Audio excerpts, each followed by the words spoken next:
भगवान भास्कर ने चारों प्रकरणों के सार बताया। कहते हैं पहला आगम प्रकरण में तो ओम प्रदान ओम के निर्णय के द्वारा आत्मतत्व की प्रतिपत्ति, यानी आत्मा की प्रतिपत्ति का साधन है ओमकार, यानी ओमकार ब्रह्म ही है। इस प्रकार दूसरे प्रकरण में जगत को व्यक्त सिद्ध करके आत्मा की प्रतिपत्ति, और तीसरे में अद्वैत की प्रतिपत्ति जगत का ह्रास है, और चौथे में अन्यवादियों को आपस में भड़ा करके स्वयं आत्म तत्व की बोध कराया, जो विरोध आ रहा था अद्वैत में उनका परिहार किया। अब आप कहते हैं, उसी को कहते हैं ओमकार निर्णय द्वारेण आत्म प्रतिपत्ति उपाय भूतम आद्य प्रकरणम इति अयुक्तम। तो कहते हैं ओमकार निर्णय के द्वारा आत्म प्रतिपत्ति का उपाय भूत है आद्य प्रकरण, ऐसा जो कहा गया है वह ठीक नहीं है, अयुक्तम। वहां पर एक एकाट छूट गया है, इति युक्तम, तो अयुक्तम है वहां पर। तो कहते युक्तम क्यों नहीं है? कहते तन ओमकार के निर्णय का तन निर्णय से तद धी हेतुत्व अयोगात है, अयोगात। हाँ, कहते हैं तस् ओमकार के निर्णय से, ओमकार का जो निर्णय है ब्रह्म ज्ञान में हेतु, ब्रह्म ज्ञान का हेतु है, इसमें कोई वो नहीं है। तत्व है ओमकार का निर्णय ब्रह्म विद्या को प्राप्त कराने वाला है, ब्रह्म ज्ञान का हेतुत्व रूप से संबंध उसका ओमकार के निर्णय नहीं होता। ओमकार के निर्णय से ब्रह्म ज्ञान हो जाए इसमें कोई संबंध नहीं है, अयोग होता है ना, ब्रह्म ज्ञान का हेतु न होने से, संबंध न होने से। कहते उसी विस्तार करते हैं, न खलु अर्थांतर ज्ञाने व्याप्तिम अंतरण उपयुज्यते। कहते न खलु अर्थांतर ज्ञान को, ओमकार का निर्णय करें तो आत्मज्ञान की उत्पत्ति कैसे होगी, पीछे किया था ना। कहते हैं न ओमकार का निर्णय ब्रह्म आत्मविद्या के ज्ञान में हेतु नहीं बनता, संबंधित नहीं होता। कहते हैं न खलु अर्थांतर ज्ञान में, अर्थांतर का जो ज्ञान है, अर्थांतर के ज्ञान करा दे ऐसे व्याप्ति के बिना ऐसा उपयुक्त संभव नहीं है। अर्थांतर ज्ञान के न खलु अर्थांतर जो ज्ञान है, ऐसे अर्थांतर ज्ञान दूसरे विषय को ज्ञान में व्याप्ति के बिना उपयुक्त नहीं होता। घट का ज्ञान पट के ज्ञान में उपयुक्त, व्याप्ति के बिना उपयुक्त नहीं होता। घट के ज्ञान से पट का ज्ञान हो जाए ये संभव नहीं है, व्याप्ति को छोड़ करके, है ना। ऐसे खुद ये घट ज्ञानम तत्र पट ज्ञानम, यहाँ पर घट ज्ञान हो जाता वहां पट ज्ञान हो जाते, ऐसा व्याप्ति नहीं है। कहते व्याप्ति के बिना तो उपयुक्त एक ज्ञान के द्वारा दूसरे ज्ञान नहीं होता, घट के ज्ञान से पट ज्ञान नहीं होता। यत्र धूमो तत्र वन्य, तो ये तो व्याप्ति है, तो धूमो तत्र वन्य सहचर्य है, किंतु यत्र घटत्वम तत्र पटत्वम, ये से व्याप्ति नहीं है ना। तो यत्र ओमकारत्वम ज्ञानत्वम तत्र ब्रह्म ज्ञानत्व, ब्रह्म स्वरूप बोधितत्वम, ऐसी व्याप्ति नहीं। ओमकार के निर्णय से ब्रह्म का बोध हो जाए, आत्मा का ज्ञान हो जाए, ऐसी व्याप्ति है नहीं।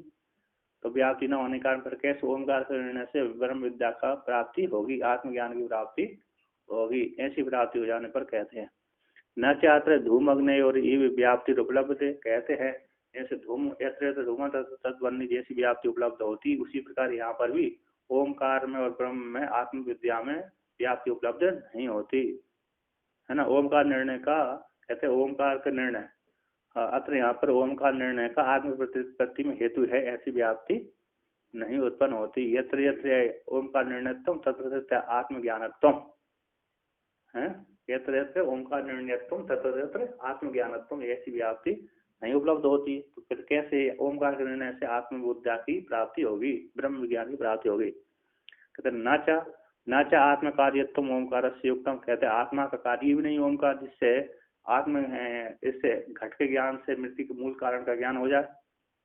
घट के ज्ञान से कहते पिता के पुत्र को देख करके पिता का ज्ञान हो जाता है, पुत्र यदि काला है तो पिता भी काला होगा, पुत्री है ना। अरे साकपात है ना, कहते निषाद का जो पुत्र है ना, अष्टम पुत्र है, काला होगा क्यों, साकपात खा करके साग के पात सब्जी, काली काली सब्जी खाई इसलिए काला पैदा हो गया। आयरन वाले साग से अष्टम पुत्र,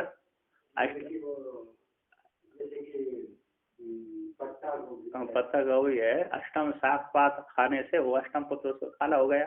नहीं बाकी पहले के जो पुत्र पैदा हुए वो तो गोरे गोरे थे, है कि नहीं? ऐसा तो यहाँ पर नहीं है कि आत्मा का जैसे देवदत्त गोरा है उसका पुत्र भी यज्ञदत्त भी गोरा हो, है ना? देवदत्त गोरा है, देवदत्त जैसे पिता पुत्र गोरा है तो उसके माता पिता का अनुमान हो जाता है कि इसका कैसा हो जाता है, ये माता पिता गोरे रहे होंगे। यदि पुत्र गोरा है तो माता पिता जरूर गोरे हो गए, और पिता पुत्र काला है तो माता पिता काले हो गए। हर माता पिता दोनों गोरे और पुत्र काला हो जाए तो इसमें थोड़ी संशय होगी, है ना? भ्रांति हो सकती है, कोई संशय भी हो सकती है। तो ऐसे नहीं, दोनों का ये दोनों है, एक काला एक गोरा, माता पिता दोनों एक काला एक गोरा है तो वहां पर तो मिलावट हो जाती है, किंतु दोनों ही गोरी है तो वहां पर संतान उसकी गोरी ही निकलेगी, काली नहीं निकलेगी। यदि निकल गई नहीं नहीं, थोड़ा भी ज्यादा नहीं होता, अंतर नहीं होता उसका, थोड़ी आकृति भी रहेगी। कहते पिता जो पुत्र पैदा होता है तो उसकी पिता की आकृति आती है, यदि विपरीत गया तो थोड़ा वो संशय वाला रहता है। कहते न पुत्र में पिता की आकृति प्राय करती रहती है और पुत्री में माता की आकृति ज्यादा करती रहती है, ऐसा रहता है। मैं तो कई बार देखा हूँ माता की आकृति होती है, जैसे कि आपकी माता की आकृति हो जाती है उसमें का प्राय का इसमें ज्यादा रूढ़ है। वो पुत्र पिता के जैसे जाता है, वो पुत्री माता की जैसी जाती है। तो यहाँ पर कहते ना अच्छा आत्मा कार्यत्वम ओंकार से युक्तम, कहते आत्मा का कार्य है ओंकार, ऐसा ओंकार आत्मा का कार्य है और ओंकार है ना आत्मा का कार्य ऐसा भी नहीं है, ऐसा भी नहीं कह सकते ना युक्तम।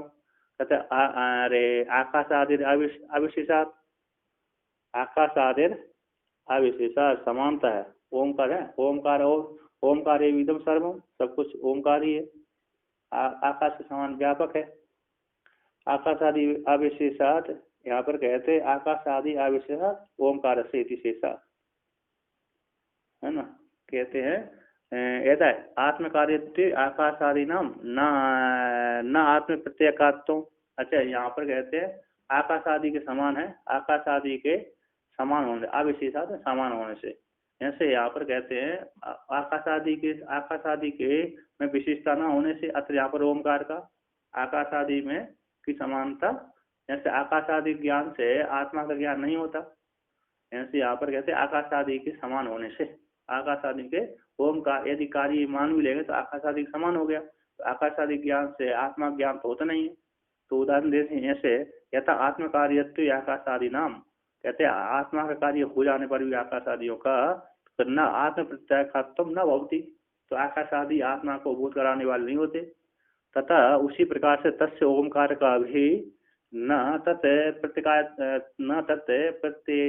प्रत्ययायकत्व, है ना? उसी प्रकार आत्मा का कार्य है, आत्मा का कार्य ओंकार है, तो ओंकार के निर्णय से आत्मा का ज्ञान नहीं होगा। जैसे आकाश आदि आत्मा का कार्य है, उनके आकाश आदि ज्ञान से आत्मा का बोध नहीं होता। आकाश आदि से आकाश आदि का ही बोध होता है, शब्द का ज्ञान होता है। उसी प्रकार ओमकार का निर्णय से ओमकार का ज्ञान होगा, शब्द का ज्ञान होगा, ना कि उसके आत्मा का ज्ञान होगा। तो विधांतर लापने भावांतर, विधांतर के लापन में भावांतर की प्राप्ति होती है ना? लप व्यक्ता है बाती, वेदांतर के कथन में वेदांतर की क्या होता है, ज्ञान होता है। एवं से इस प्रकार से आकाश आदि निर्णय का भी आत्मप्रति की उपाय प्राप्त हो जाएगी। यदि कहते हैं यदि ओमकार निर्णय से आत्मत्व की प्राप्ति हो जाए, ओमकार के निर्णय से आत्मा की प्रतिपत्ति हो जाए, तो आकाश के निर्णय से भी वो आत्मा की प्राप्ति हो जाएगी, है ना? समान है, क्योंकि आकाश यदि ओमकार को आकाश किसको माने, आकाश आदि के समान आत्म कार्य मान लिया, आकाश आदि के समान क्या मान लिया, कार्य मान लिया, तो ओमकार के निर्णय से तो आत्मा का बोध हो रहा है, उसी प्रकार आकाश आदि के निर्णय से भी आत्मा का बोध हो जाएगा। आत्मप्रति कहते हैं तो कहते हैं यहाँ पर तो एवं से आकाश आदि निर्णय का भी आत्मविपत्ति उपाय रूप से प्राप्त हो जाएगी, तन निर्णय का भी कर्तव्यता की प्राप्ति हो जाती इति भावा।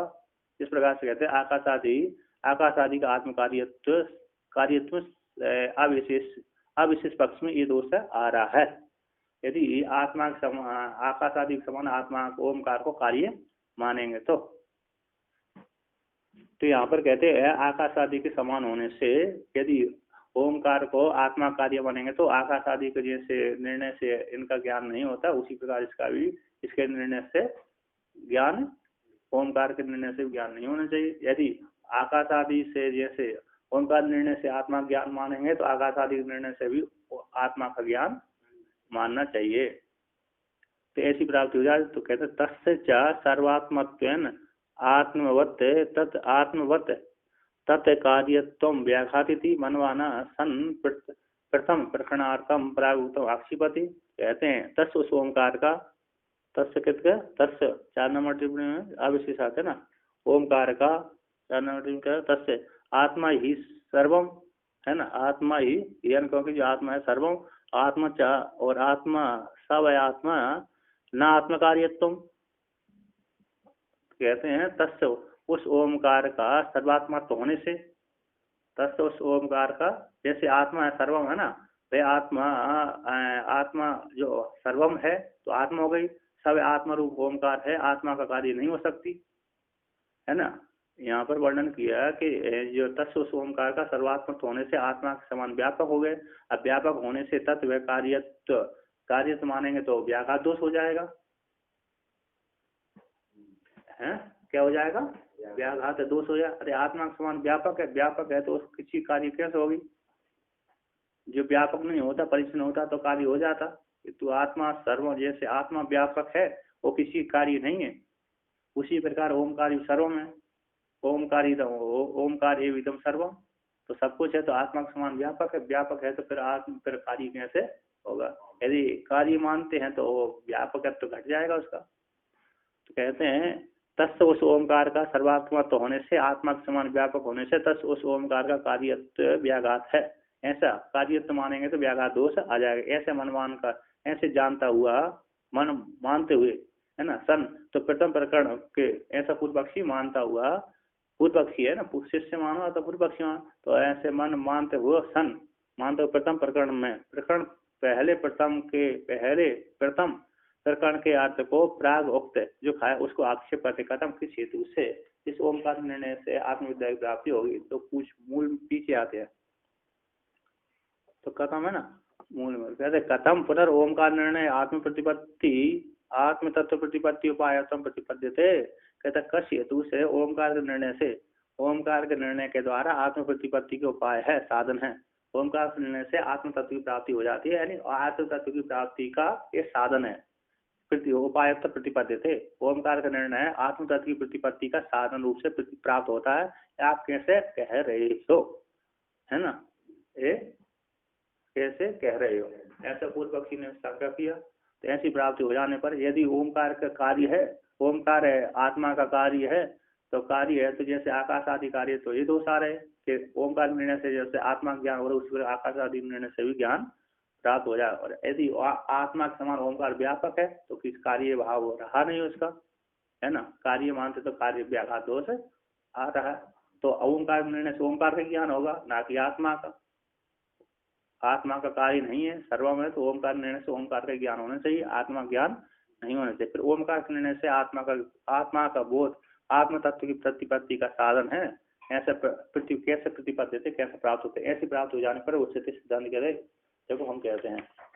तो क्या कहते हैं, टीकाकार कहते हैं पुनः, कहते न वयम अनुमान अवष्टम्भाद ओमकार निर्णयम आत्मतत्व प्रतिपत्ति उपाय अभ्युगच्छामो एन व्याप्ति अभाव दोषम अवहेत।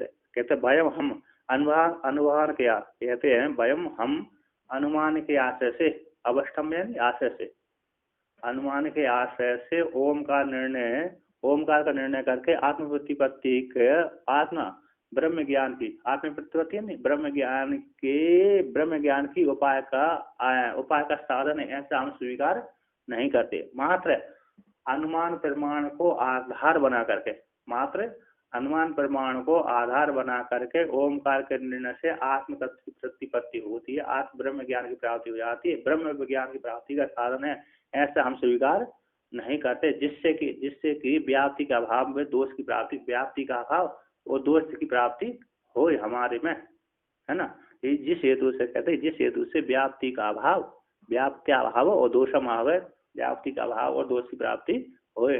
कि कैसे आप ओमकार के निर्णय से व्याप्ति यत्र यत्र ओमकार निर्णय तो तत्र अरे ब्रह्म ज्ञानत्व, इस व्याप्ति का अभाव हो जाए, ऐसे व्याप्ति का अभाव माना जाए और दोष की प्राप्ति हो जाए। कैसे ओमकार निर्णय से आत्मतत्व की प्राप्ति होगी।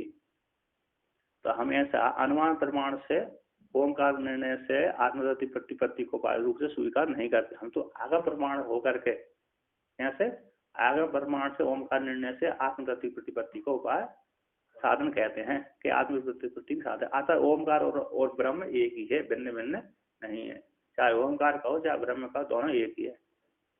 तो ऐसे कहते ना, है ना, नाम मात्र है ना, ओम ब्रह्म के ही नाम है। कहते उसी को भगवान भास्कर टीका कहते किंतु श्रुति प्रामाण्यात तद निर्णय है, निर्णय तद्धि हेतुत्व परिहर्ति। कहते हम किंतु हम तो श्रुति प्रमाण से ओमकार के निर्णय के द्वारा, ओमकार के निर्णय से ब्रह्म ज्ञान का हेतु है, कारण है। ओम का है, कहते श्रुति प्रमाण से तत् ओमकार का जो निर्णय है, श्रुति प्रमाण से ओमकार का निर्णय है, वह ओमकार का निर्णय ब्रह्म विद्या का हेतु है, ब्रह्म ज्ञान का वो हेतु है। इसी प्रकार का परिहार करते हैं। उच्चते हम कहते हैं इस विषय में जो तुमकी शंका है कि ओमकार निर्णय से ब्रह्म विद्या की आत्मविद्या की प्रतिपत्ति का साधन कैसे स्वीकार कर रहे हैं, उसमें यही है कि हम श्रुति प्रमाण से स्वीकार करते हैं। श्रुति प्रमाण से ओमकार ब्रह्म विद्या का आत्म तत्व की प्रतिपत्ति का साधन है, ब्रह्म विद्या का साधन है, इसलिए हम कहते हैं।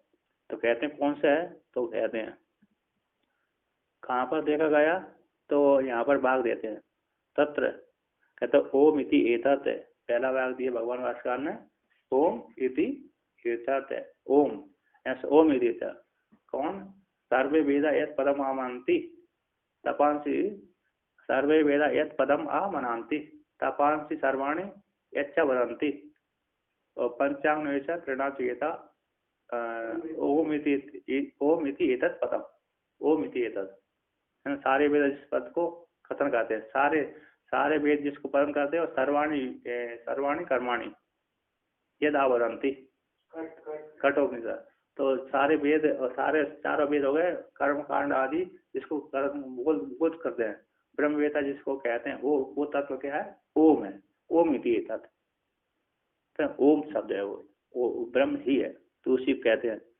कहते तत्र मृत्युना नचिकेतसं प्रति ओम इति एतत् इति अनेन वाक्येन ब्रह्मत्वेन ओम इति एतत् उपदिष्टम। कहते तत्र वहां पर मृत्यु के द्वारा, कठोपनिषद में है ना, आगम प्रधान जो कठोपनिषद है, मृत्यु के द्वारा यमराज के द्वारा नचिकेता के प्रति, नचिकेता रूप शिष्य के प्रति श्रुति कहती है, नचिकेता के प्रति ओम इति एतत् इस वाक्य के द्वारा उपदेश किया।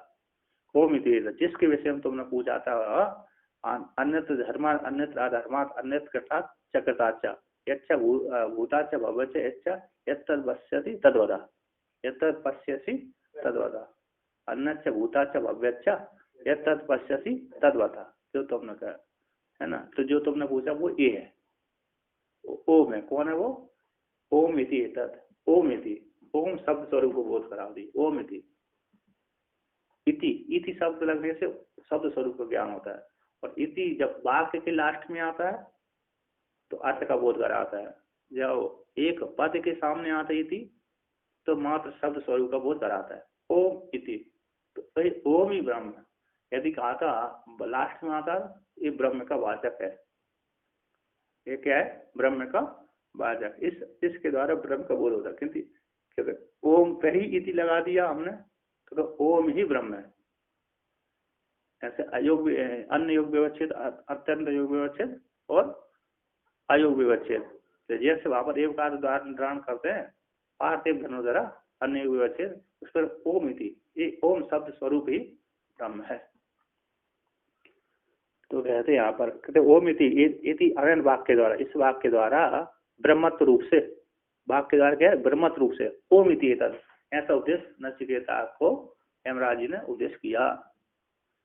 कहते हैं समाहित, यहाँ पर कहते समाहित, समाहित ओमकार उच्चारण यह चैतन्य स्मृति तद ओमकार सामीप्याद एक शाखा चंद्र न्यायन ओमकार शब्देन लक्ष्य थे। कहते समाहित चित्त वालों के द्वारा, किसके द्वारा, इसका समाहित चित्त, जिनको समाहित नहीं उसके लिए कुछ नहीं पड़ता, वो शब्द पड़ता है कि ओमकार शब्द है।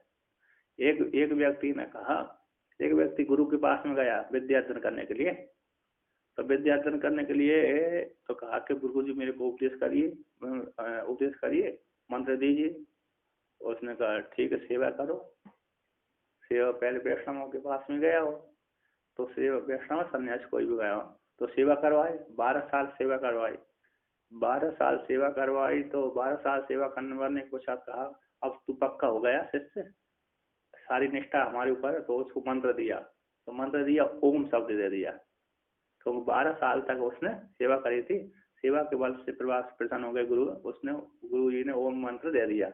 तो मंत्र श्रद्धा पूर्वक जपता था, निष्ठा थी उसमें, और क्योंकि तपस्या हो गई, ब्रह्मचर्य पालन हो गया। अब भिक्षा मांगने गया हो कहीं, है ना, तो भिक्षा मांग तो कहते हो माता जी भिक्षा दीजिए, भिक्षा हम भगवती दे, है ना भिक्षा। तो ओम माई ने पहले से बोल दिया ओम, अथवा माई चढ़ा रही थी, जल चढ़ा रही थी, वहां देखा माई ओम ही बोल रही है। अरे जो ये सामान महिला आदि प्रसादी ओम ओम जप रही है, और मेरे को गुरु जी ने 12 साल में दिया है कि नहीं, 12 साल में दिए तो सुन जानती है, तो 12 साल में और इसमें क्या अंतर है, कुछ भी नहीं रहा। उसने कहा गुरु जी महाराज आपने तो मेरे मूर्ख बना दिया। क्यों मूर्ख बना दिया? अरे जिस मंत्र के लिए मैंने 12 साल तपस्या की वो तो महिला सामान शांति रहती थी, वो तो उच्चारण नहीं कर रहे हैं साहब, गोपनीय है, रहस्य है।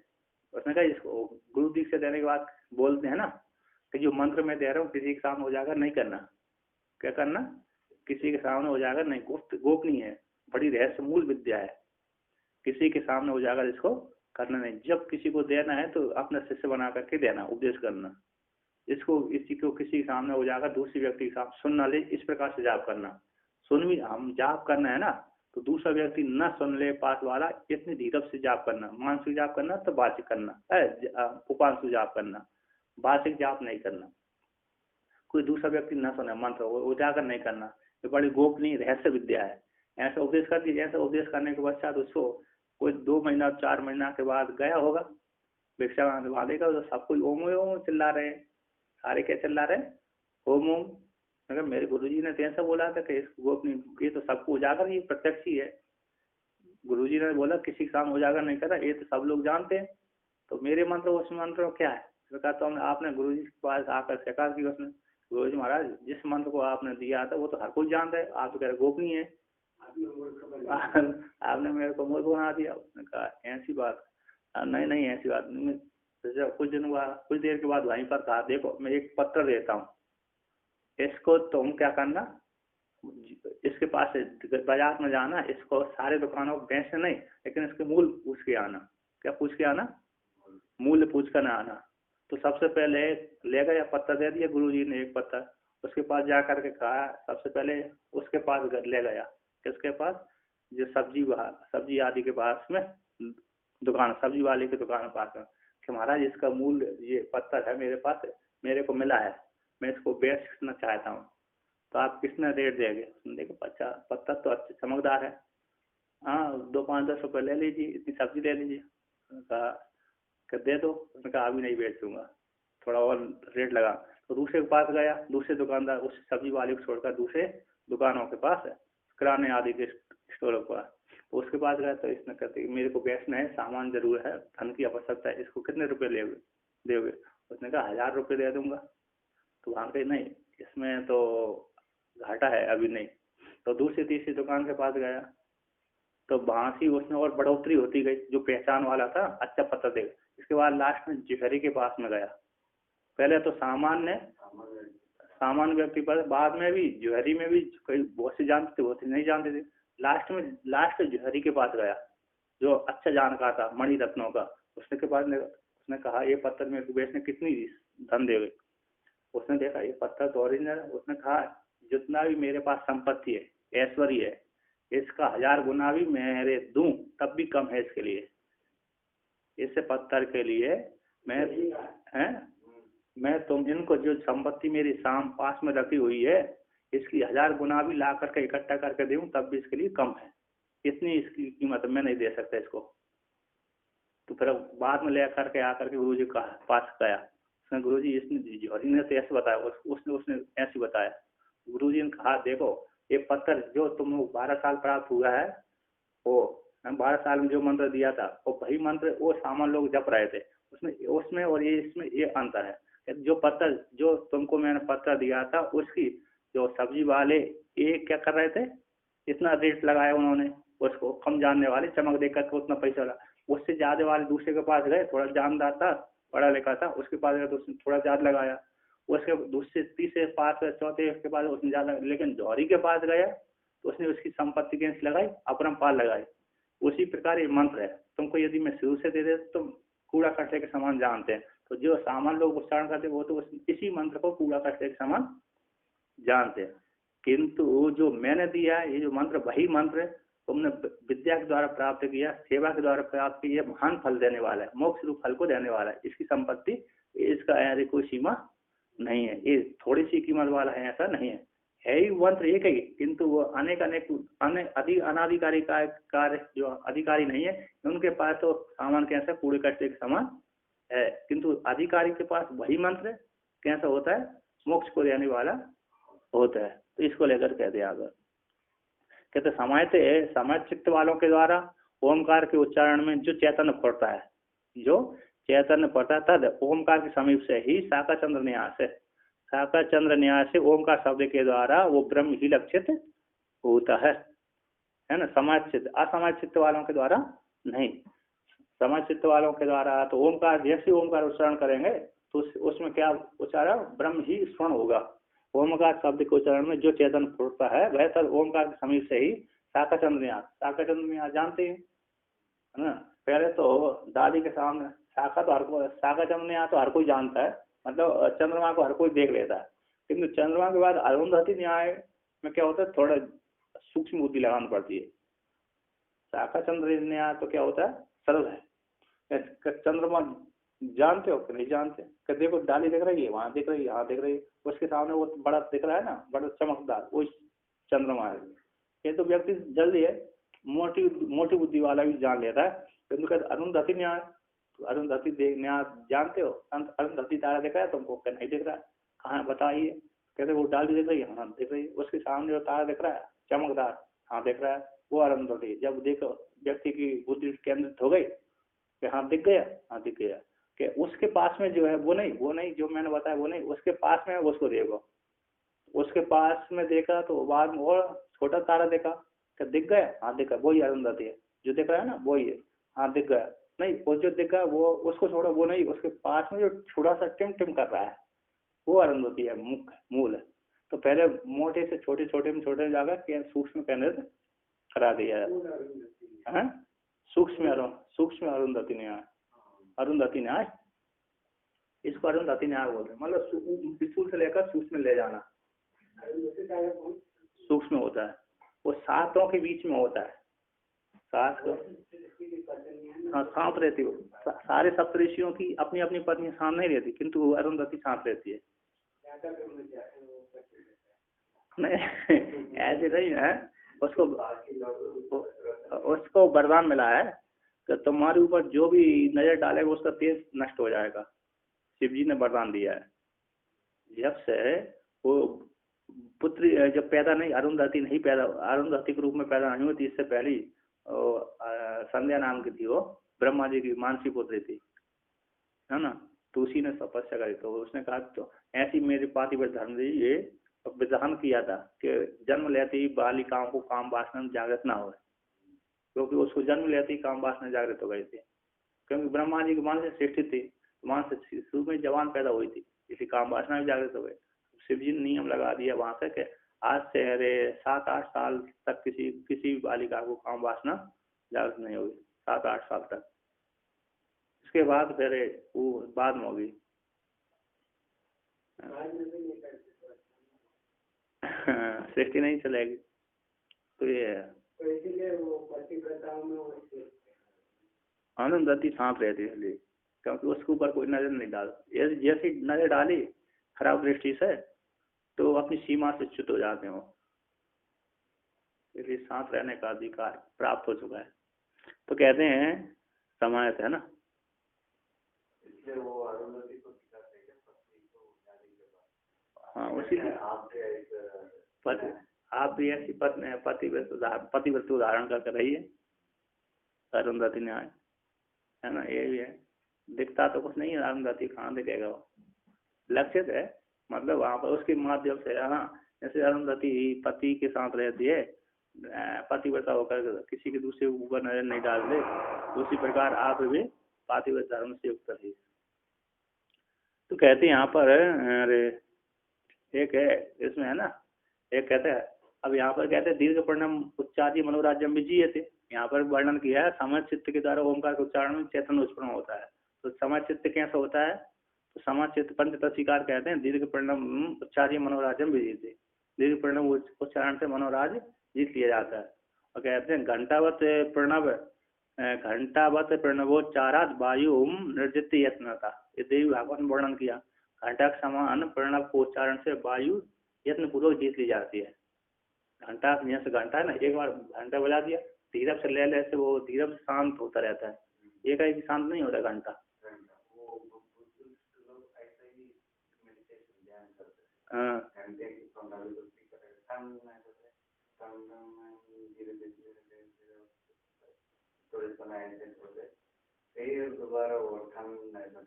हाँ, तो ये देवी भागवत पढ़ी थी बुद्ध महाराज ने, बुद्ध भगवान ने, देव शास्त्रों में बुद्ध भगवान थे ना, वो तो पहले राजा थे, सारे शास्त्रों में ज्ञान था उनका, एक ज्ञान करने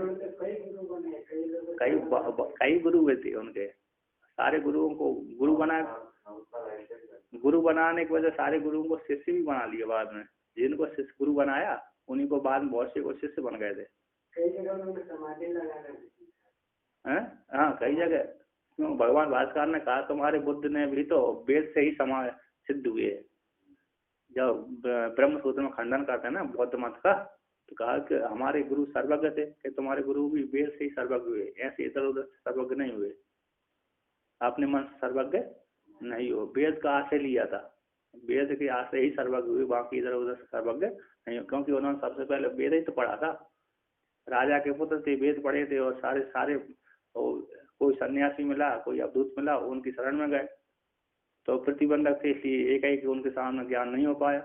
जैसे कि हमारे शास्त्र में बौद्ध मत का खंडन है, बौद्ध शास्त्र में भी वेदांत का खंडन है, बौद्ध मत में भी, और कौन है क्या सबका सब तो पूर्व पक्षी बनाते हैं ना, सबका अपना सिद्धांत को पुष्ट करने के लिए सभी सारे मतों को पूर्व पक्षी बनाया जाता है, क्यों नहीं, नैयायिक को वेदांत को खंडन करते हैं,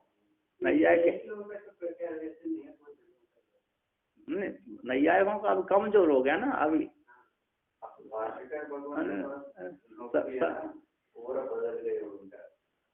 जिससे नहीं सब पढ़ते हैं, अपने अपने शास्त्र पढ़ते हैं। हाँ तो यदि अपने मात्र पर निष्ठा करना है ना, जैसे शिव जी में निष्ठा करने विष्णु की निंदा कर देते हैं, आप पुराण देखिए, प्रत्येक पुराण में एक की निंदा, एक की जहाँ जिस पुराण में जो देवता हो उसकी प्रशंसा होगी, बाकी सबके गुण कर देंगे। एक न्याय है, नहीं निंदा निंद्यम निंदितो प्रवर्तते विधेय अपि स्तुतम भी प्रवर्तते विधीयते, निंदा निंदा की वस्तु के लिए निंदा करने के लिए प्रवृत्त नहीं होते, अथवा विधि और स्तुति के लिए भी होती है। मतलब विष्णु की प्रशंसा करना, शिव जी की निंदा किए बिना उनकी प्रशंसा नहीं होगी, बराबर पार्टी की प्रशंसा करते हैं, बराबर पार्टी की निंदा का देश है, उसमें महत्व बुद्धि हो जाती है अपने भक्तों की, इसलिए पुराणकारों ने प्रशंसा करी वहां पर। इसलिए देखा गया कि जहाँ पर विष्णु की, यहाँ पर विष्णु का ग्रंथ है उसमें शिव जी कभी बड़ाई नहीं करेंगे, तो जहाँ पर शिव जी की बड़ाई होने है वहाँ पर विष्णु की कभी बड़ाई नहीं होगी। विष्णु ने ही शिव जी को बताया, हाँ विष्णु ही शिव जी को बताना जैसी कहानी हाईलाइट करते हैं, कहाँ पर, जहाँ विष्णु पुराण में करेंगे, जैसे बाणासुर की कथा है, अरे हार गए, यहाँ पर शिव जी को हारना पड़ती है शिव पुराण में, अब वो बाणासुर के काल में। तो वहाँ पर कहते लीला से आ रहे भगवान, कैसे लीला से आ रहे। और यहाँ पर विष्णु भगवान को आना पड़ता दक्ष प्रजापति की यज्ञ में, तो कहे कि ये भी हार गए, हार के भाग गए, मतलब और लीला से हार गए। तो यहाँ से यहाँ पर जिस इष्ट देवता की प्रशंसा करना, वहां पर उसकी प्रशंसा, बाकी सबकी गौणता। तो यहाँ पर एक श्लोक है शिव पुराण वर्णन किया है, नादे प्रतिष्ठितः शंभु नादो यस्मिन् प्रतिष्ठिता तस्मा नादमयो शंभु नादात चाप्रति लभ्यते, है ना। नादे प्रतिष्ठित शंभु, नाद में शंभु प्रतिष्ठित है, नाद में प्रतिष्ठित शंभु, और नाद ही यस्मिन् प्रतिष्ठा, और नाद इसमें, नाद में शंभु प्रतिष्ठित है और शंभु नाद में प्रतिष्ठित है। कहते हैं ऐसा, तस्माद नादमय शंभु, कैसे नादमय शंभु है, और नादाचा प्रति लभ्य थे, और नाद से ही परमात्मा क्या होता है, प्राप्त हो जाता है। उसी प्रकार ओमकार में ब्रह्म प्रतिष्ठित, ब्रह्म ओमकार में प्रतिष्ठित है। ओमकार में ब्रह्म प्रतिष्ठित है और ब्रह्म ओमकार में प्रतिष्ठित, इसलिए ओमकार के माध्यम से ब्रह्म की प्राप्ति हो जाती है। नाद में शिव जी प्रतिष्ठित है, शिव में शिव है, नाद में शिव प्रतिष्ठित है और शिव नाद में प्रतिष्ठित है। तो नाद सुनाई, कौन सी सुनाई पड़ती है, हमको भी सुनाई पड़ती है ना, यहाँ से आंख बंद कान बंद कर दो, नाद सुनाई पड़ेगी, उसमें ध्यान लगाना पड़ती है ना, ध्यान है वो। ओंकार का नाद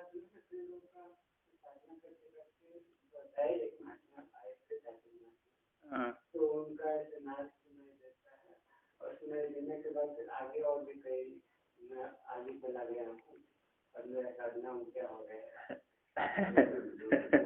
गप्पा भी लगा रहे तो उसमें गप्पे लगा देते हैं। नहीं, नाद तो आप अभी भी चल रही है, नाद तो हमेशा सुनाई पड़ती है, लेकिन उसमें दृष्टि होना चाहिए।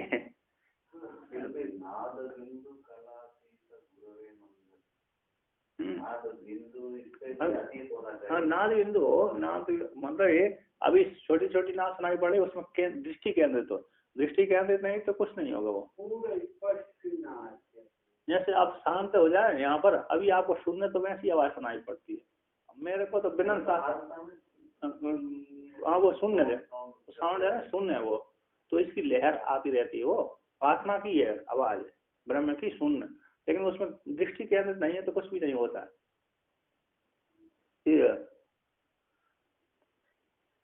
तो यहाँ पर आगे कहते हैं, तो आगे कहते हैं ओम है ना, ओम शब्द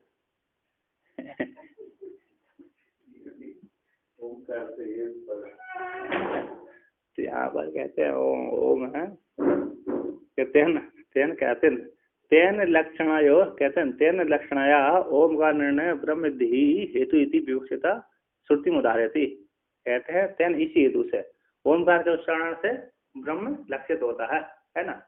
कहते ओम है ना, आवती ओम, जो रक्षा करता है उसको ओम, ब्रह्म ज्ञान अज्ञान से निवृत्ति करता है, संसार की प्राप्ति नहीं होने देता, ब्रह्म ज्ञान क्या कर देता है, संसार की निवृत्ति कर देता है, आत्म की प्राप्ति कर देता है। इसलिए ओमकार का ब्रह्म विद्या है, ओमकार ब्रह्म विद्या है, इसलिए संसार को निवृत्त करने वाली है।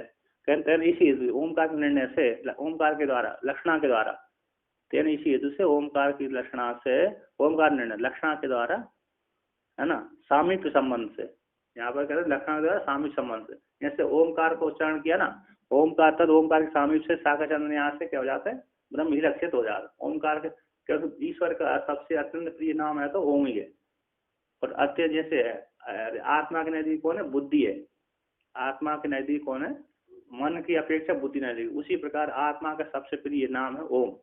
आत्मा ओम में सन्निहित रहती है, आत्मा ओम में सन्निहित समीप रहते है, अत्यंत नजदीकता है, समानता ही है। कहते हैं इसी हेतु लक्षणा के द्वारा, सामीप रूप लक्षणा के द्वारा ओमकार के निर्णय ब्रह्म विद्या में हेतु है ना। ऐसे व्याख्या करके श्रुति को धार करते ओम इति, कहते ओम इति एतद है, ऐसा कठोपनिषद की श्रुति कहती है, वो ओम जो ब्रह्म ही है।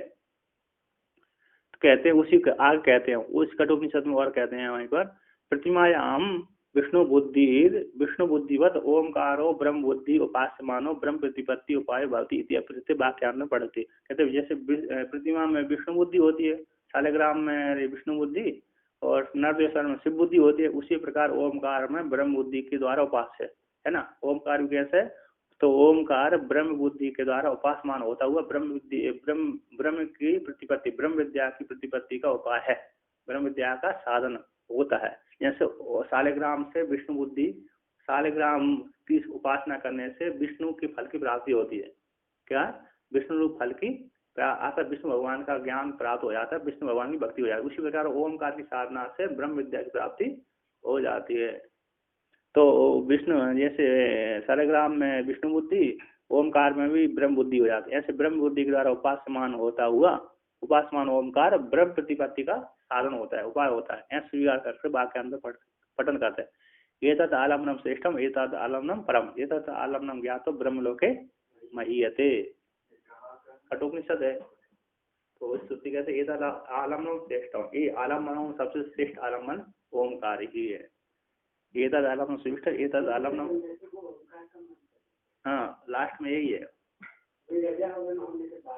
वर्ण होने के बाद ही ओम मंत्र दिया जाता। ओम सन्यासी गायत्री भी देते, ओम भी देते, दो देते। तो चाहे जो जाप करो प्राय करके ओम ही सबसे सरल रहता है। प्रयोग से एक अक्षर है ना, इसमें कोई वृत्ति शांत होती है। इसमें लंबे अक्षर तो गायत्री लंबा अक्षर तो लंबा ही होता है। प्रेष मंत्र बोलते हैं, वो प्रेष मंत्र देते हैं। प्रेष मंत्र सुनते ही ब्रह्म विद्या प्राप्त हो जाती, होती नहीं होती भगवान जान। प्रेष मंत्र बोलते हैं वृंदावन के बाद प्रेष मंत्र सुनाते हैं। तो आपने अभी वो नहीं हुआ ना, आपका संन्यास नहीं हुआ। संन्यास क्या हुआ, आप तो अभी महापुरुष हैं। हाँ तो अभी बहुत है, ब्रह्मचारी कोटि में अभी। और क्या, आपको तो अभी अरे जिसका अरे नागा संस्कार नहीं किया, नागा संस्कार जब करेंगे तो वृंदावन होगा। अभी तो आपकी मात्र मंत्र दीक्षा दी है, जन जी धारण जी वस्त्र दिया और मंत्र वो दिया है, चोटी काटी है, बस 3 हुआ है।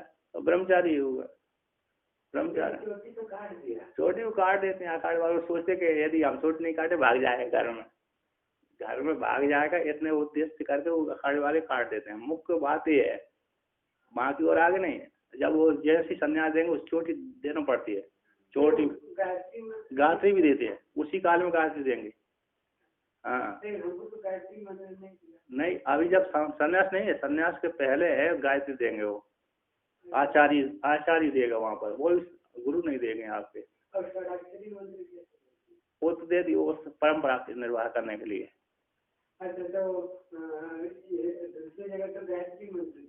किसी भी जगह अखाड़े में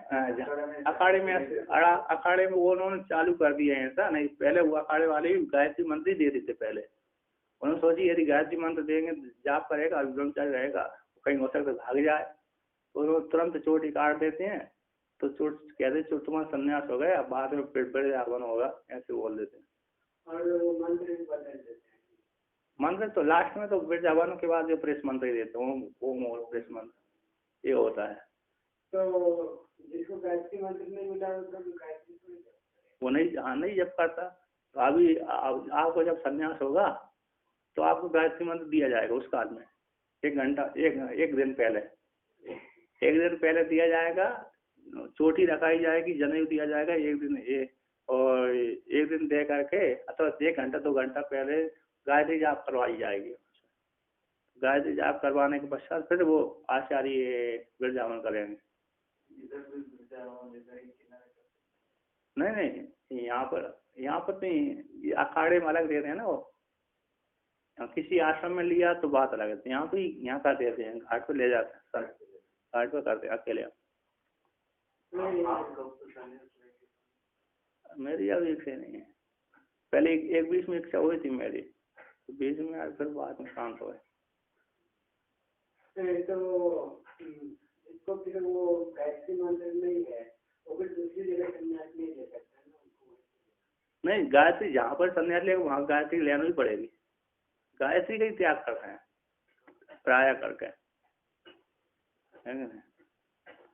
तो जहाँ भी गायत्री, आप जहाँ भी संन्यास ले किसी से, किसी भी आश्रम में ले गए, इससे पहले गायत्री लेना पड़ती है, मुख्य रूप से जाप करना पड़ती है, उसी का भी त्याग करते हैं। हमको काशी में ऐसे तो तुरंत जाके हमको भी ऐसा सन्यासी बना दिए, ऐसा करते हैं।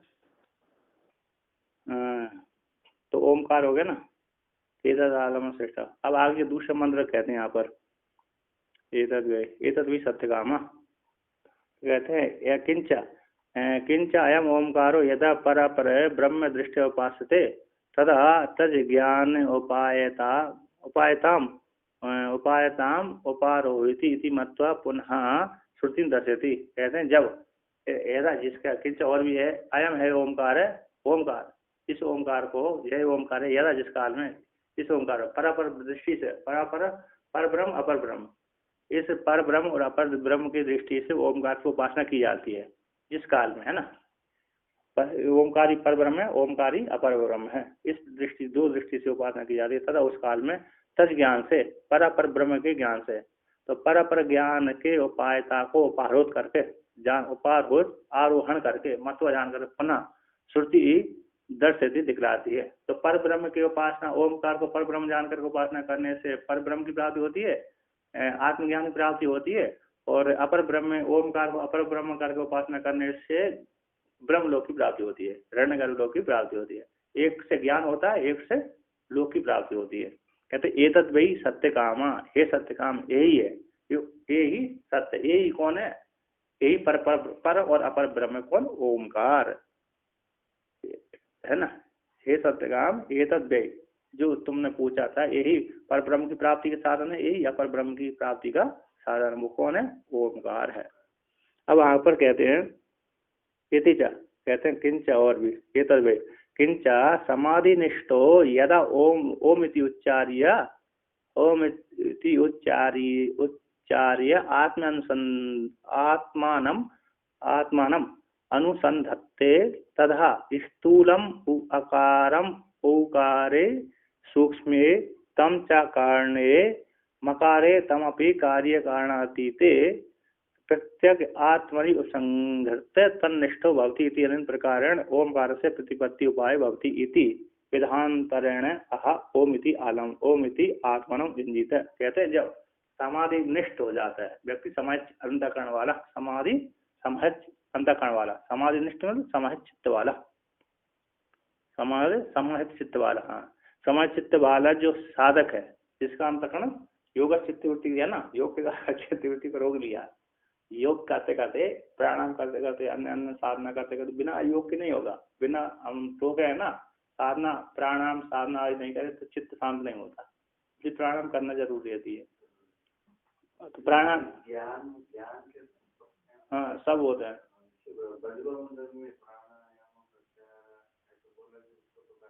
सारे साधना जरूर रहती है, आसन है प्राणायाम आदि। प्राणायाम से क्या होता है, पापों में भी बहुत, प्राणायाम का बड़ा फल है, प्राणायाम का बहुत बड़ा फल है। तो कहते हैं समाज चित्त वाला, समाज निष्ठ वाला जो साधक है, योगी है, कहता जिस काल में ओम उच्चारी करेगा, ओम का उच्चारण करेगा, दादा उस काल में आप ओम का उच्चारण करके आत्मा का अनुसंधान करेगा। ओम उच्चारण करके आत्मा का अनुसंधान करते हुए यहाँ पर विधि बदला रहे इस प्रकार से, है ना।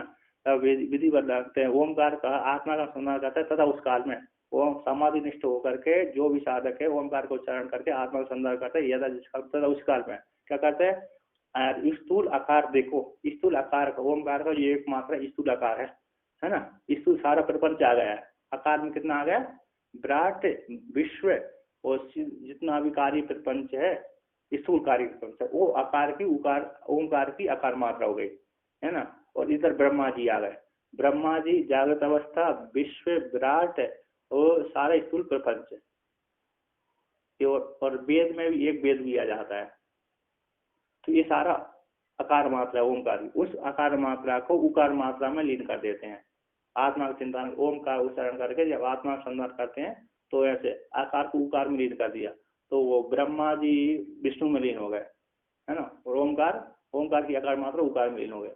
तो सूक्ष्म प्रपंच है हिरण्यगर्भ हिरण्यगर्भ तेजस, हिरण्यगर्भ हो गया, तेजस हो गया, विष्णु भगवान हो गया, सारा सूक्ष्म प्रपंच हो गया, ये उकारमय हुआ। अब उकार को भी मकार में लीन कर दिया तो सारा विष्णु भगवान, तेजस, हिरण्यगर्भ आदि मकार, ओम मकार में लीन हो गया, रुद्र हो गया, है ना, कौन हो, रुद्र।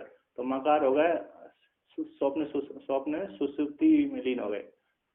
मकार तो मकार बात रखा है। प्राग हो गया प्राग, ईश्वर, रुद्र और सुसुप्ति अवस्था और सारा कारण अज्ञान, ये सारा क्या हो गया, मकार प्रदान हो। अब मकार को ओमकार में लीन कर दिया, वो ब्रह्म में लीन हो गया। कारण प्रपंच किसमें लीन हो गया, तुरीय में लीन कर दिया। वो मात्र तुरीय से और कुछ बनने बचा ही नहीं। तो कारण में और मकार में और तमापि उस मकार को भी कार्य कारण से परे, यहाँ पर कहते हैं कार्य कारण से अतीत प्रत्येक आत्म उपसंहार करके तन्निष्ठ होता हुआ, आत्मनिष्ठ होता, ब्रह्मनिष्ठ होता हुआ भक्ति इस प्रकार से, अन्य इस प्रकार से ओमकार का तत्प्रतिपत्ति ब्रह्म विद्या की, तत्प्रतिपत्ति ब्रह्म विद्या की आत्मज्ञान का साधन है। इस विधांतर के द्वारा कहते हैं ओम इति आत्मानम युंजीता, ऐसा ओम करके आत्मा में लगा दे, है ना। ओम कैसे, आकार उकार, उकार का मकार, मकार को तुरीय में इस प्रकार समर्थ चित्त वाला योगी, समर्थ अंतकरण वाला योगी आकार ओम आत्मा संधान करता हुआ आकार को उकार में लीन कर, उकार को मकार, मकार में आत्मा में, तो ओमकार को ब्रह्म में लीन कर दे।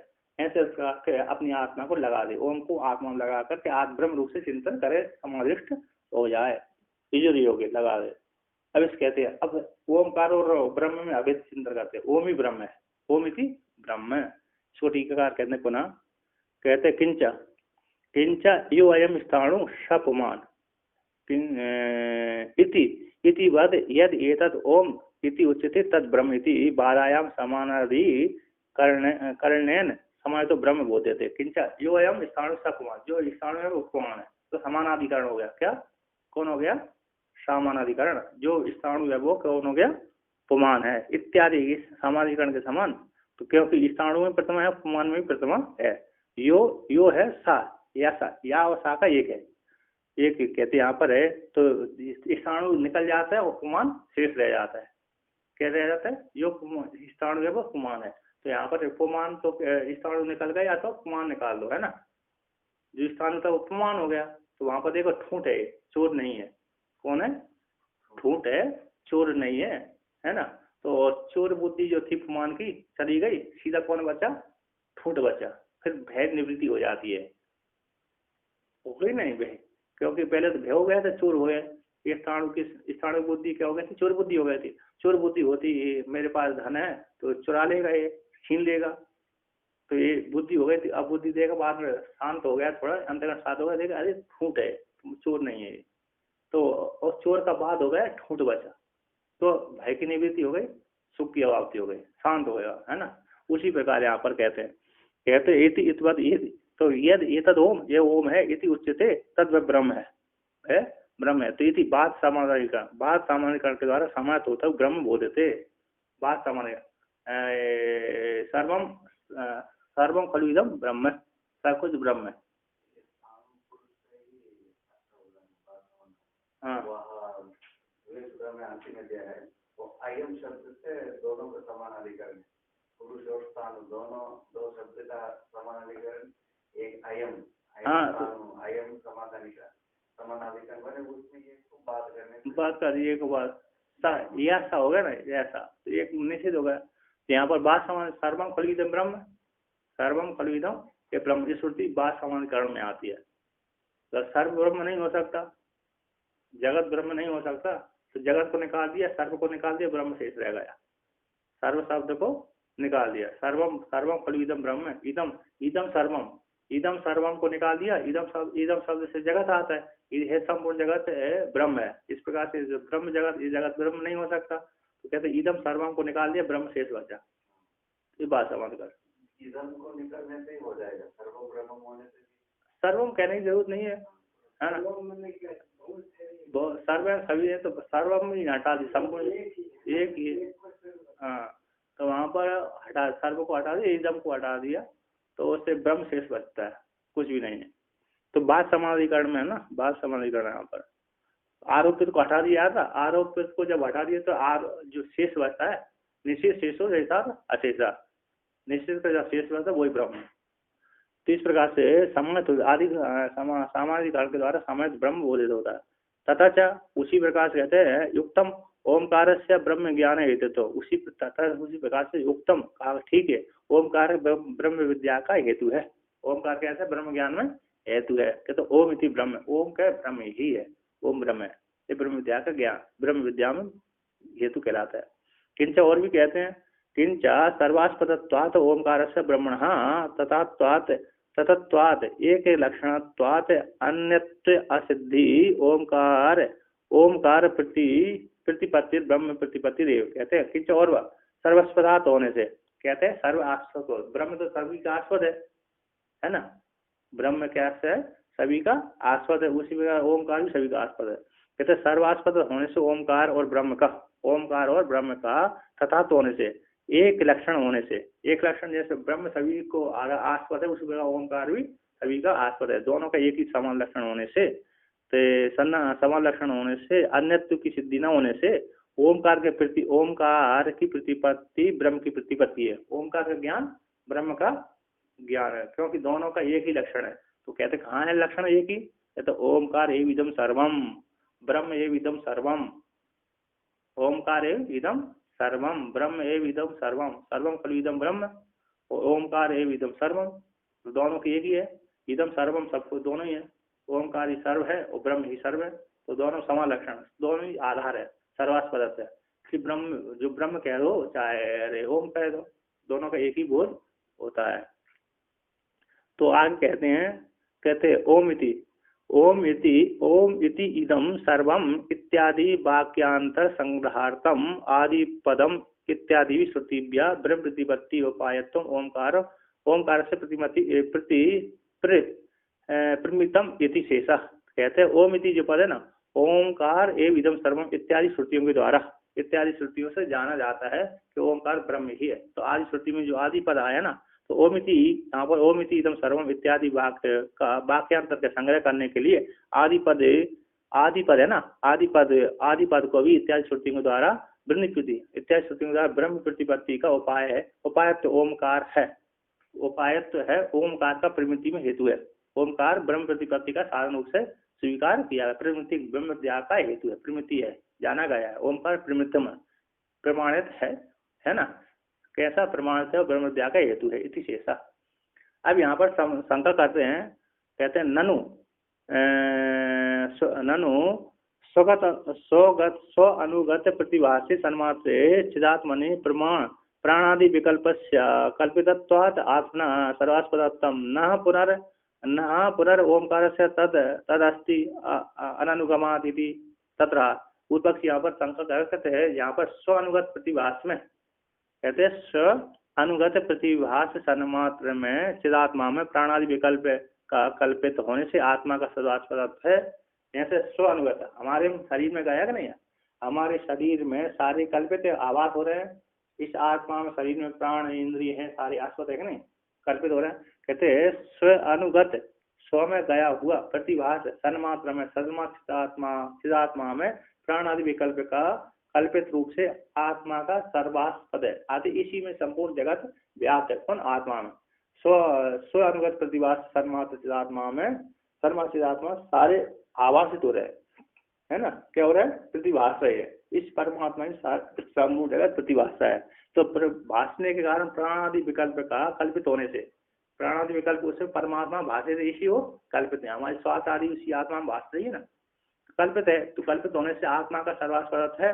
किंतु कहते हैं ऐसा है आत्मा का हो जाता है, किंतु ओमकार का सर्वास्पद तो होता ही नहीं है। कहते हैं ना पुनर् ओमकार से तदस्ति सर्वास्पदत्व, अरे ओमकार में भी भाषण चाहिए, तब तो हम ओमकार का सर्वास्पद मानेंगे, है ना। या तो आत्मा में तो सर्वास्पद भाषा है, कहते इस आत्मा में आकाश आदि की उत्पत्ति हुई, प्राण आदि उसी से उत्पन्न हुए, प्राण आदि क्रिया चेष्टा करते हैं, इसलिए आत्मा का ही विलास है, इतना सारा दिख रहा है, इसलिए वो तो सर्वास्पद आत्मा को मान दिया जाता है। किंतु ओमकार का तो ऐसे विलास दिख ही नहीं रहा, सब कुछ ओमकार है ही है, तो उसको सर्वास्पद माना जाए। तो कहते हैं यहाँ पर न पुनर् ओमकार का तदस्थि सर्वास्पदत्वम, तो अनुगम न होने से, अनुगमात है ना, ऐसा ज्ञान नहीं होता, ऐसा नहीं जाना गया, इसी ऐसी प्राप्ति हो जाने पर कहते हैं तत्र आहा रज्ज्वादि, कहते हैं रज्ज्वादि दिव्य सर्पादि विकल्पस्य आस्पदो अद्वयात्मा परमार्था सन प्राणादि विकल्पस्य आस्पदो यथा तथा सर्वोपि बाघ प्रपंच प्राणादि आत्मक विकल्प विषय ओमकार एवं। जैसे रज्जु में सर्पादि विकल्प है, विकल्प का आस्पद है, रस्सु सर्पादि विकल्प का अधिष्ठान है, आस्पद है, आत्म कल्पित है। रस्सी में कौन है? सर्प विकल्पित रहता है, रस्सी रूप अधिष्ठान में कल्पित रहता है, आस्पद है उसका। रस्सी कौन? सर्प का आस्पद है। तो रस्सी आदि के संबंध सर्प आदि विकल्प का आस्पद होने से अद्वैयात्मा परमात्मा स्थान होती हुई प्राणादि विकल्प का आस्पद होती है, अधिष्ठान कहलाती है। जैसे रस्सी में सर्प कल्पित है, उसी प्रकार आत्मा में भी संपूर्ण जगत कल्पित है। तो जैसे रस्सी आस्पद है, उसी प्रकार आत्मा भी संपूर्ण जगत का आस्पद अधिष्ठान है। ऐसा जिस प्रकार से, अब ऐसा दृष्टांत दे दिया, दो दृष्टांत अब दृष्टांत में जोड़ते हैं। कहते हैं तथा उसी प्रकार संपूर्ण वाक् प्रपंच, जितना भी वाक् प्रपंच है वह प्राणादि स्वरूपात्मक विकल्प का विषय ही ओमकार है। जैसे वाक् प्रपंच, सारे वाक् प्रपंच ओमकार में कल्पित है।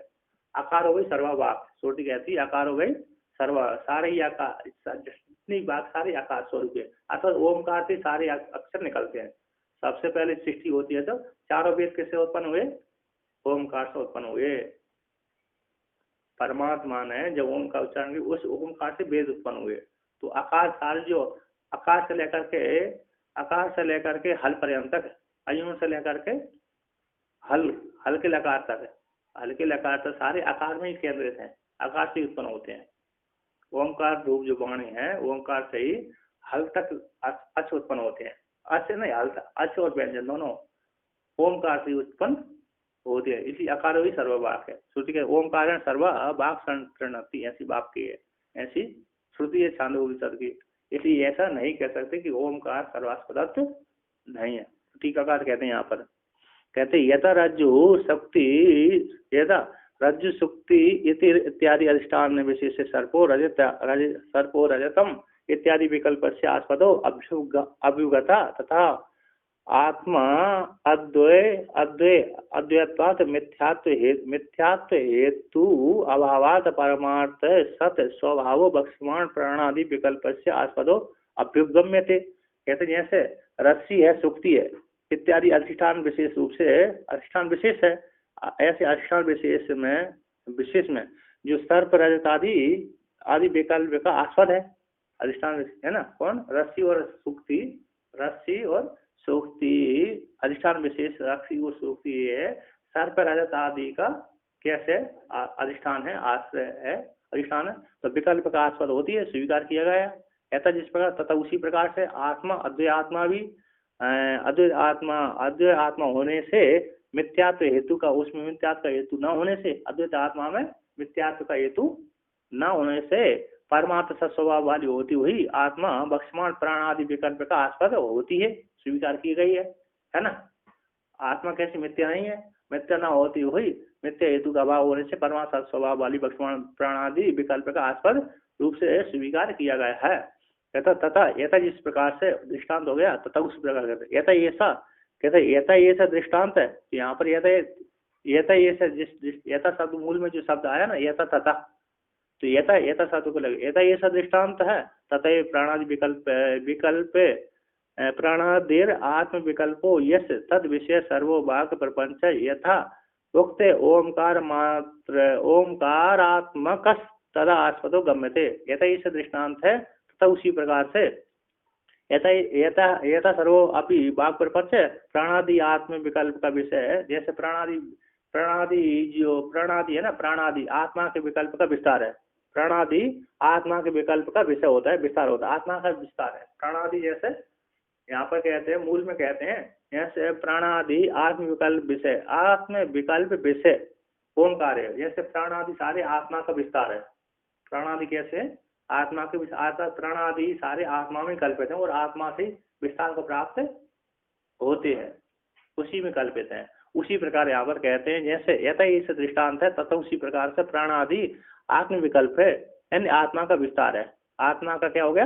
विस्तार है। यह जो प्राणादि आत्मा का विस्तार है, विकल्प है, तद विषय उसी प्रकार तद विषय, उसी प्रकार से है ना, तद विषय वही विषय है। कहते हैं सर्ववाक, उसी प्रकार से संपूर्ण जो वाक है, सर्ववाक प्रपंच भी यथोक्त ओमकार मात्रात्मक है। सारा जितना वाक प्रपंच कैसा है, कहते हैं सर्ववाक प्रपंच भी ऐसा जिस प्रकार से ओमकार का, ऐसा जिस प्रकार से कौन, अरे आत्मा में सारा प्रपंच कल्पित है, आत्मा का विस्तार है, उसी प्रकार भी उसी प्रकार ओमकार मात्रात्मक, ओमकार मात्र स्वरूपात्मक वाक प्रपंच है जी। सारा वाक प्रपंच ओमकार रूप आत्मा में कल्पित है। हाँ तो ओमकार ही है। पूरा मुंह को खोलने से आ आता है, बंद करके हाँ बॉडी खुला करके तो वो आता है, और ये तीन शब्द आदि होता है। हाँ जो भी होता है ये बाद में आते हैं, तीनों का मिश्रण होता है। बाद तो जो पहले से निकलता है, एक देश निकलता है, ओमकार ही निकलता है, बात पहले उससे उत्पन्न होकर के बाद बैटरी आदि बनती है। और पूरा दुनिया क्या है, नाम रूप ही है। हाँ नाम रूप उसी से नाम उसी से बने हैं, रूप आत्मा के हो गए, नाम इसके हो गए, ओम के हो गए। तो कहते हैं यहाँ पर यथा ओमकार मात्रम, ओमकार मात्र स्वरूपात्मक है, कहता ओमकार मात्र स्वरूप सारा वाक प्रपंच तथा उसी प्रकार से तथा आस्पदो गम्यते, जैसा सारा नाम प्रपंच है ओमकार स्वरूपात्मक है, वाक प्रपंच है नाम स्वरूप ओमकार स्वरूपात्मक है, तथा उस काल में तद इसी हेतु से ओमकार उन सब वाक प्रपंच का कैसा है, अधिष्ठान आस्पद है, जाना जाता है, गम्यते। अब उसी को कहते कहाँ प्रमाण है। आप अपने मनमुखी कपोल कल्पना कैसे कर रहे हो, प्रमाण होना चाहिए ना। तो कहते हैं ननु न च जगति, कहते हैं न च जगति ओमकार से अनुगम अननुगम, कहते वो ऐसा जगत में तो नहीं देखा है गया, लोक में तो ऐसा नहीं देखा है ओमकार का अनुगम नहीं होते, ऐसी बात है नहीं है। कहते जगत में ऐसा नहीं देखा गया कि ओमकार सबके आस्पद हो। तो सिद्धांत कहते न च जगति ओमकार से अननुगम, कहते ओमकार का जगत में ओमकार का अनुगम है ना, कहते न चाह ओम जगत में ओमकार का अनुगम नहीं होता, ऐसी बात नहीं है। ओमकार नहीं जाना जाता है, ओमकार इस जगत में इस संसार में ओमकार का ज्ञान नहीं होता, ऐसी बात नहीं, सर्वास्पद का ज्ञान नहीं होता। ओमकार इस जगत में ओमकार का सर्वास्पद का ज्ञान नहीं होता, ऐसी बात नहीं है। आदत है, आदत श्रुति स्वयं प्रमाण है, उसमें श्रुति स्वयं कहती है कि संपूर्ण जगत वाक प्रपंच ओमकार के द्वारा ही उत्पन्न होता है, उसी में लीन होता है। तो कहाँ पर है, तो छांदोग्य उपनिषद की श्रुति वाक प्रमाण देते हैं, कहते ओमकारेण सर्वा वाक्य संतृणयति इति श्रुते, ओमकार के द्वारा संपूर्ण वाक्य व्याप्त है, संतृणयति का अर्थ व्याप्तता, ओमकार के द्वारा ही संपूर्ण वाक प्रपंच व्याप्त रहता है, इति श्रुति से, छांदोग्य उपनिषद की श्रुति है। अतो इसलिए अतो युक्तम ओमकार से सर्वास्पदत्तम, अति ही सिद्ध होगा क्या उक्ति, अतो इसी युक्त है कि ओमकार सभी वाक प्रपंच का आस्पद अधिष्ठान स्वरूप है।